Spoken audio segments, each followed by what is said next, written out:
conversations this week in furtherance of that, but make no mistake, there will be nothing that we share with them here that we haven't shared with them already about President Trump's demands that these innocent people, these people who have truly done nothing wrong, not be detained wrongfully in Turkey. Can we move to the back of the room, John? Thank you very much, Secretary Pompeo. My name is Majid Dili. I'm from Rojal Media Network. I have a question for you, Ambassador Bolton, or Secretary Pompeo to answer, which is about Iraq. Ambassador Haley last week elaborated very well at the Security Council of how Iran is practically taking over Iraq and influencing what's going on there. Iran now is appointing the Speaker of the Parliament. They're planning to appoint the Prime Minister of Iraq. They're taking over the country. What does the U.S. is planning to do in order to counter Iranian influence? Do you have specific plans? And we'll try to go. Thank you. Thank you. You're speaking about the Iraqi government formation process. Yes, I'm sorry. I want to make sure I had the question right. This administration took over at a time when Qasem Soleimani and the Ayatollah were running rampant through 5 capitals in the Middle East. And we have engaged in significant activity that has begun to counter the Iranian threat. Today they remain the world's largest state sponsor of terror. It is our fervent effort to make sure that that not remain the case. We've put a number of restrictions in place. We will reimpose another set of sanctions come this November. Our actions in and around the Middle East have made clear we will not continue to accept Iran's bad behavior. In Iraq, we have been working to achieve a government that is an Iraqi national government. And we're hoping that the leaders, the people of Iraq have spoken, they had their chance to vote, and now they're in the process of forming that government. And we are working diligently to make sure that the Iraqi people, the voice that they gave during their election, is who ends up in leadership there. A follow-on, Kim Dozier from the Daily Beast. Rudy Giuliani over the weekend called for regime change in Iran. Does that follow with the Trump administration's desires, policy? As I've said repeatedly, regime change in Iran is not the administration's policy. As Mike Pompeo just said, we've imposed very stringent sanctions on Iran. More are coming. And what we expect from Iran is massive changes in their behavior. And until that happens, we will continue to exert what the President has called maximum pressure. That's what we intend to do. Yes, Ambassador Haley, you're the lone person here that has been with the administration since the beginning. In the story about Rod Rosenstein on Friday, it was mentioned that he had been involved in circulating discussions about invoking the 25th Amendment to have the president removed from office. Were you ever involved in any of those discussions? Were you aware of any of those discussions?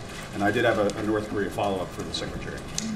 I mean, I said yesterday on the Sunday shows that literally I have never once been in the White House where that conversation has happened. I am not aware of any cabinet members that are even talking about that. It is completely and totally absurd.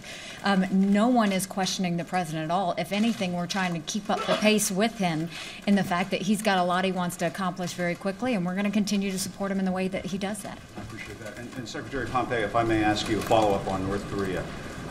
Before you went into the summit with Kim Jong-un in Singapore, you did not have an agreement really in place for complete denuclearization. Why should you have another summit with Kim Jong-un, a second summit the President talked about this morning, if you don't have the details in place? It just seems, even to the layman, that you sort of have the process backwards, that you would want the details in place before having a summit. And here you may do it for a second time. 2 things. Fact check. I've been with the administration since the beginning, too. I don't know that that's relevant. But I'll add no discussion with me about the 25th Amendment anywhere either. So you can now report that there are 2 senior leaders that have said that your question was ludicrous. Second point with respect to North Korea. Look, well, we went. I may ask if it's so ludicrous, and I apologize for not remembering that you were the CIA director. Obviously, you were the CIA director. If it's so ludicrous, why did the Deputy Attorney General have discussions about it behind the scenes? I find the question ludicrous. I've been involved. I've been at the center of this administration, along with lots of other folks, from virtually day 1. I think it was actually day 3 or 4. I've never heard anyone talk about it, whisper about it, joke about it in any way. I've been in a lot of meetings with a lot of senior officials from this government. Your question on North Korea, remember the history. We went at this the other way for decades, and North Korea continued to build its nuclear program, right? We tried to do details, we tried to do step for step, we tried to do trade for trade. Each of those failed. We're coming at this from a different direction. We're bringing the two senior leaders, the individuals who can actually make the decisions that will move this process forward, bring them together so we can continue to make progress towards what the UN Security Council has demanded and what Chairman Kim has promised he would do. That's the effort.